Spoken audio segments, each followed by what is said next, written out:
La Chica Resort. Bago ka pumasok sa loob, ito sasakyan nila papunta sa cottage. Ito ay pwedeng animan, conforme sa inyo. Kung anong gusto nyo. Saka pag kayo nalasing, ito rin sasakyan nyo palabas. Pag nalasing. Oh, ayan. Ito may kasama na yung magtutulak dito. Sino ba magtutulak dito? Yung driver. Yan. Yung magtutulak. Bineta. Ayan.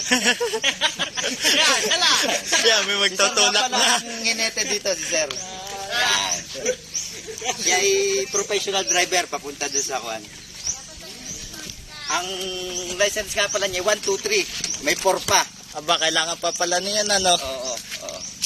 Ayan nga pala yung mga kasama namin yan. Ito nga pala yung mga leon na.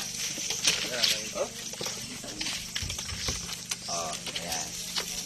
Hello guys, happy birthday nga pala kay Tropang Kevin. Happy birthday. Ayan. Saan napunta? Ito nga pala ay parang dito ako nakatugtog dati. Itong Tulay Buhangin. Kuya, ito yung Tulay Buhangin dati.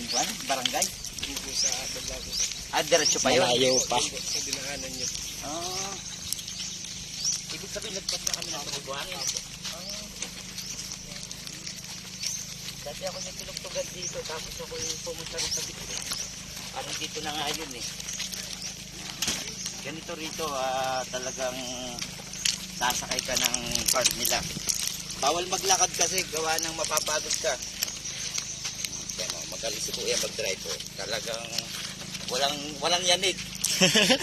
Naka-shock ba yan? Anong shock na ginamit? Kargado. RGS. Naka-tubeless nga pala ang gulong nila. Oh. Damo tubeless.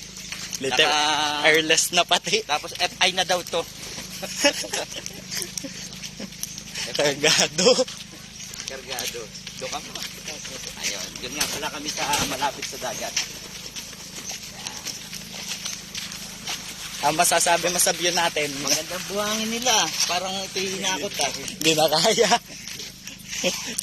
Tulong. Kailangan 2 horsepower, daddy. 2 horsepower. Gawa ng hari bagong tambak.